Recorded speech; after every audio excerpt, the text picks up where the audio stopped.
Masih bersama kami di Kabar Siang, pemirsa sekolah dasar di Banjar, Jawa Barat mulai uji belajar secara tatap muka. Sebelum masuk kelas, seluruh siswa dan guru terapkan protokol kesehatan secara ketat, termasuk membatasi jumlah siswa yang belajar.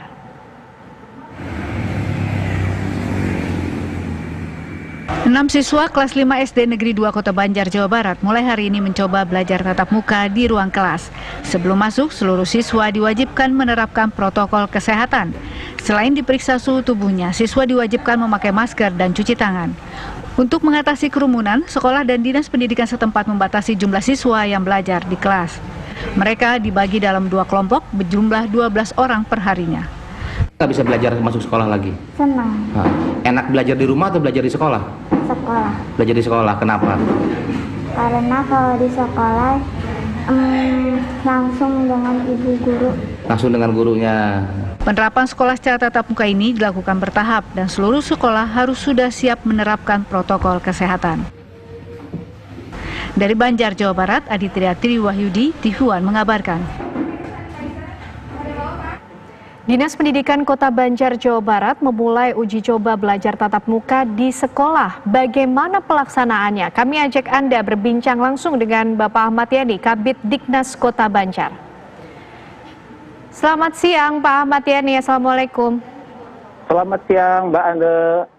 Ya. Waalaikumsalam warahmatullahi wabarakatuh. Pak Ahmad Yani, kami ingin tahu alasan kuat Pak sehingga akhirnya sekolah-sekolah di Kota Banjar ini kemudian memulai kembali uji coba belajar secara tatap muka di tengah pandemi corona yang sampai saat ini masih berlangsung. Iya, terima kasih Mbak Ande. Pertanyaannya akan saya coba jawab bahwa alasan yang kami gunakan kami akan memasukkan siswa itu, percobaan itu adalah karena hasil webinar ya, video call antara beberapa kementerian, yaitu Kementerian Pendidikan dan Kebudayaan, kemudian Kementerian Kesehatan, kemudian Kementerian Dalam Negeri dan Kementerian Agama, bahwasanya bagi sekolah-sekolah, bagi daerah-daerah yang berada di zona hijau dan zona kuning itu dapat mencoba untuk melakukan pembelajaran tatap muka. Tentunya ini juga atas seizin gugus tugas COVID di kabupaten kota. Barangkali itu yang menjadi dasar kami untuk melakukan uji coba, Mbak Anu. Artinya sudah ada konfirmasi dan komunikasi dengan Dinas Pendidikan di Kota Banjar sendiri mengenai status zona yang aman untuk kemudian dilangsungkan kembali sekolah, Pak Ahmad Yani? Iya, berdasarkan koordinasi dengan gugus tugas COVID Kota Banjar, bahwasanya posisi daerah Kota Banjar ini kan berada di zona kuning ya. Bahkan informasi terakhir katanya sekarang sudah zona hijau. Nah, artinya bahwa dengan posisi Kota Banjar seperti itu, maka kami punya alasan untuk melakukan pembelajaran tatap muka langsung bagi peserta didik SD dan SMP, tentunya dengan tetap melakukan protokol kesehatan COVID-19, Mbak Anu, begitu. Pembelajaran secara tatap muka ini akan dilangsungkan serentak di semua sekolah dengan semua tingkat atau seperti apa, Pak? Tidak begitu, Mbak Ane. Kita melakukan secara bertahap. Karena kita pun tidak mau mengambil risiko ya, Mbak Ane. Keadaan sekolah juga harus betul-betul bersih, dipersiapkan apakah sekolah memiliki sarana prasarana yang mendukung untuk melaksanakan pembelajaran tersebut.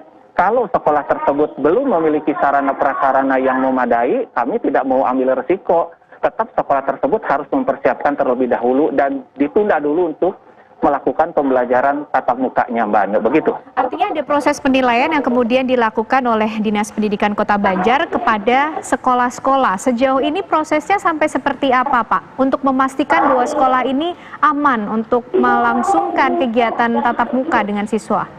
Iya, proses yang sudah kami lakukan adalah kita baru memiliki data-data dari tiap-tiap sekolah.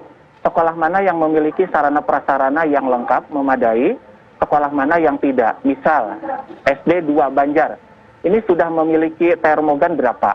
sudah memiliki alat semprot berapa, kemudian sudah memiliki disinfektan berapa liter dan lain sebagainya.